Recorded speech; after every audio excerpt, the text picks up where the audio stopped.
Hi, David. Thanks for joining me today. Hello, how are you doing? I'm doing all right. How are you?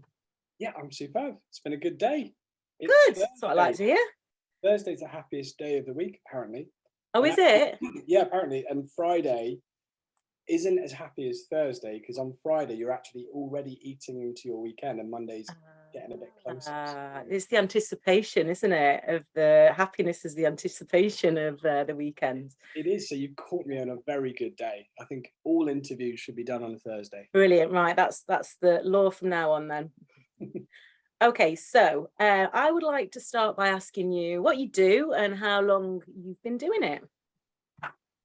Sure. So I run a company with two other co-founders called Thinking Hat PR. We're a public relations and communications agency based in London. We work with a variety of clients, sort of broadly. We're not a sector-specific agency. We work with all sorts of clients, so across all industries, from startups to scale-ups to big name brands like Amazon, Sony Music. And we have been going for about 6.5 years. So started the company very start 2016, pre-Brexit, pre-COVID, what all that stuff that's going on at the moment that we hope is going to be okay. And yeah, it was at the time it felt like a big brave decision, but it has really worked out, and it's allowed me to work with two of my best mates, grow an agency, work with amazing people, amazing clients, and there's a huge sense of pride and satisfaction to watching your baby grow up and change. Learned a lot along the way, still learning, and it's a weird thing running a business. The bigger it gets, the less you realize you know.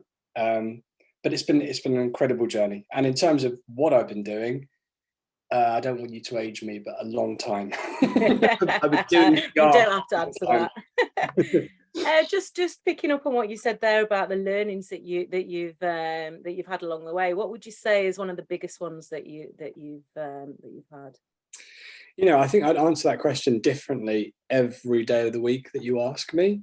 Yeah. But today, I think the biggest learning, and it's going to sound a little bit cheesy, but it's really figure out what you're good at and really try and stick to that thing.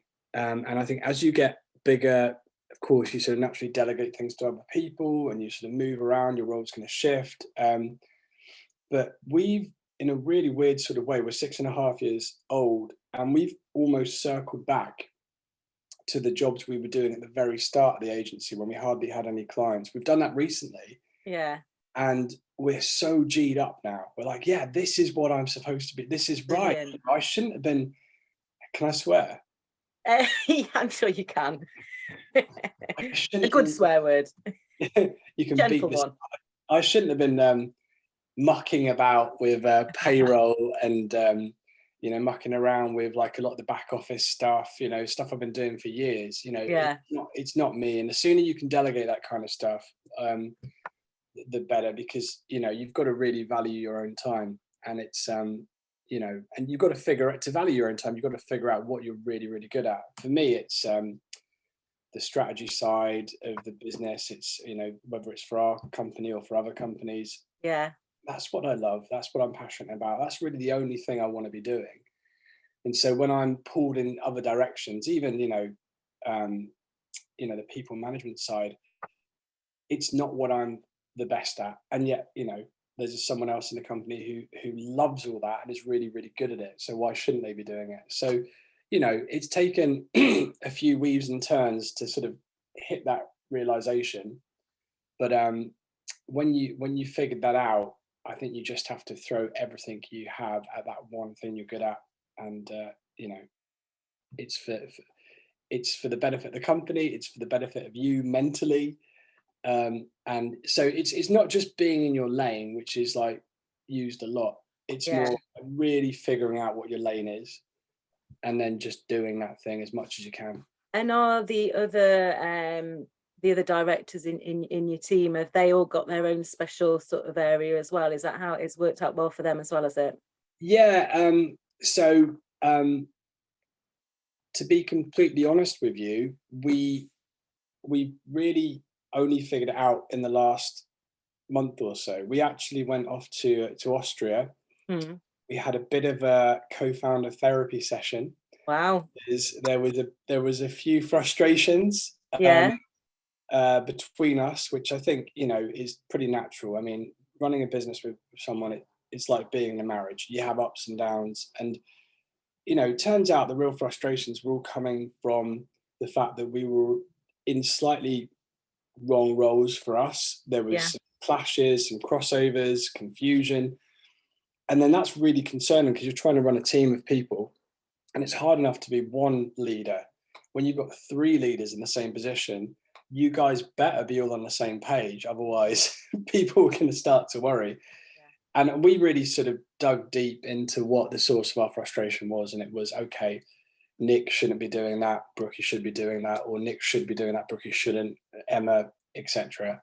So yeah, I've forgotten what the question was, but I was just saying that you've all found your own. You've all found your own. Back to sort of what your special sort of focus should be. What I think is, yeah, brilliant. So, can I ask, have you had? Could you tell us about any best coach or inspiring leader that you've had during your career?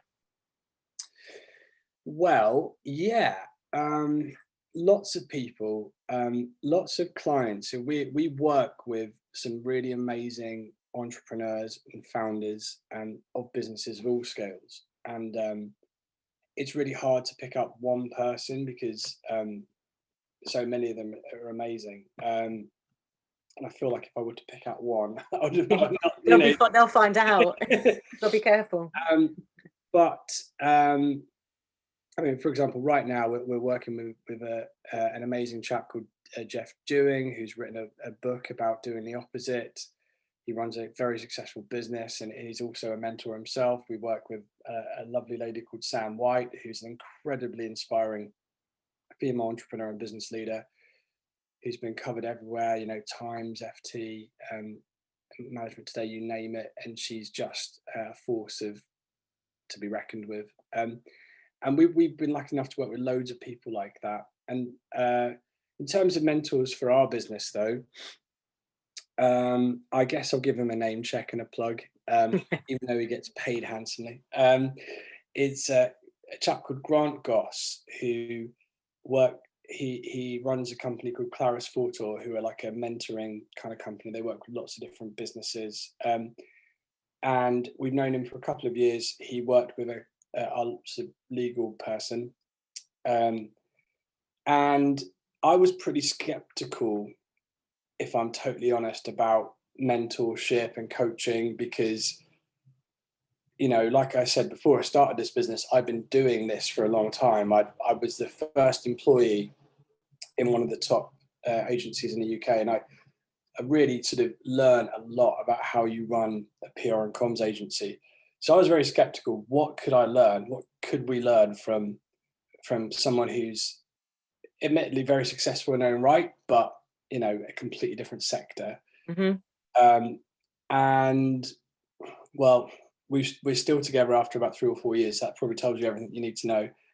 And brilliant. It can be very healthy, I think, to have someone outside of your industry look at it and hold you to account, you know, and just ask very, very simple questions like, why do you think that? Oh, because this is how it was done in the old agency. Well, forget that, David. Forget that, Brookie. How do you want to, you know, that kind of stuff, you know, they don't always know what the answer is, but they get you talking, and out of that conversation and dialogue often comes the answer. And I think that, I know that's what you guys do, and I think that's it's worth its weight in gold. Most of the time the answer is there. It is within you, isn't it? It's just sometimes verbalizing it, and you know, it's that sort of aha moment, and yeah, it's brilliant, really good. So what, if you think about the journey that you've had through your career, what is the biggest learning you've had about yourself? Oh, how long can I pause on this? the biggest learning I've had about myself, which I probably knew beforehand, but is an affirmation of this, is that I'm a collaborator, I'm a team player. I'm not someone who is an island. I need people. I enjoy working with people. Um, and I knew, because I initially took the initial risk of quitting the day job to start a business, and I knew I need to find someone else to run this business with. And that person initially was Emma, who was a former colleague, and we'd worked together for years anyway. She was coming off maternity leave, about to go back to the agency we both used to work at, and I just said, please don't go back. Please join me.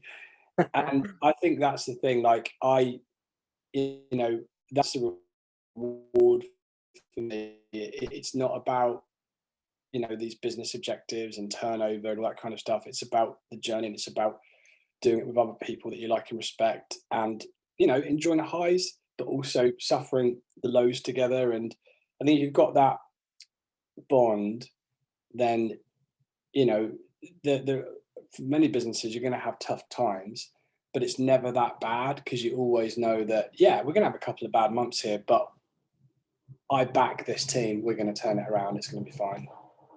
Brilliant. Yeah, really good. And you've obviously had you work through your issues, which is really important, isn't it?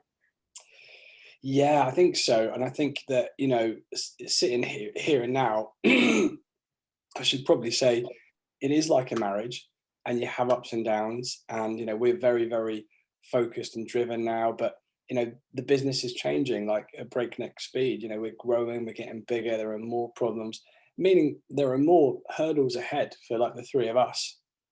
So it's a constant thing, and you've got to put the time and energy like you would into your relationship. You've got to put that time and energy in, and if you don't, and I don't just mean the business stuff and having meetings and catch ups, I mean having that social time as well. It's really important. And if you don't put that time and energy in, it's never really going to work, because I'm circling what I'm trying to say here, but basically, Get it? Yeah. we're in a really good place, and it just long may it continue. Sure it will. Excellent. So just, you were talking about affirmations there. You mentioned it's a little bit like an affirmation. I'm a collaborator. Are there any other favorite quotes or sayings that you use personally, or you use within the business? Recently, someone said to me, when we were having a particularly bad month, businesses don't fail, people give up. And that is something that I think about a lot, and I've realized that's true, because it's all about really it's all about the founders, because you have to accept no one's going to care about your business as much as you do. And if you're going to give up, then the business is not going to succeed. So you better be damn sure that you don't give up. And that's yeah, really true. So as a business, what do you see as the main challenges that you're facing as you move forward? I think recruitment, for all businesses right now, across all sectors, seems to be the one thing. Yeah. I think that we've got a very healthy, touch wood, new business pipeline. We've got some very good, solid retainers with clients. But you need to always make sure that you can resource everyone properly, and at the moment we can. So if you need PR or comms, we're ready for you. Come join the party. But as you continue to grow and the more clients you win, it's all that stuff. It's retention, it's recruitment, and recruiters have all across the board put their fees up ridiculously, because I think there is a talent drought across all sectors at the moment. So that's an really interesting part of the business that I don't think you when you start a business you necessarily sign up for. You assume okay, I'm going to start a really cool business. We're going to be different, and people are going to be bending over backwards to work for you, and because we're going to be better than everyone else, and that is still what we want to be. But the factor of the matter is the whole COVID pandemic thing. It's had a huge impact on our industry, and it's had a huge impact on everyone's industries. And Yeah. I think the balls are still steam a bit up in the air. Sorry, all the balls seem still a little bit up in the air. Okay. In terms of what the recruitment landscape looks like at the moment. But it's I think particularly for bigger businesses than ours, which is where we're trying to get to, I imagine that's an even bigger problem, because that is what the business is. It is effectively a company of people. Yeah. How do you find the right people? How do you make sure they're engaged and happy? It's a lot of work. Yeah. Anyway, so that's probably the biggest challenge. Okay, thank you. Just a final question, and it's thinking about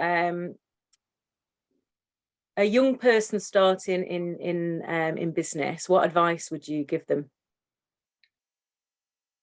If they're how young? 18. Oh well, don't start in business. I would say cut your teeth in an industry.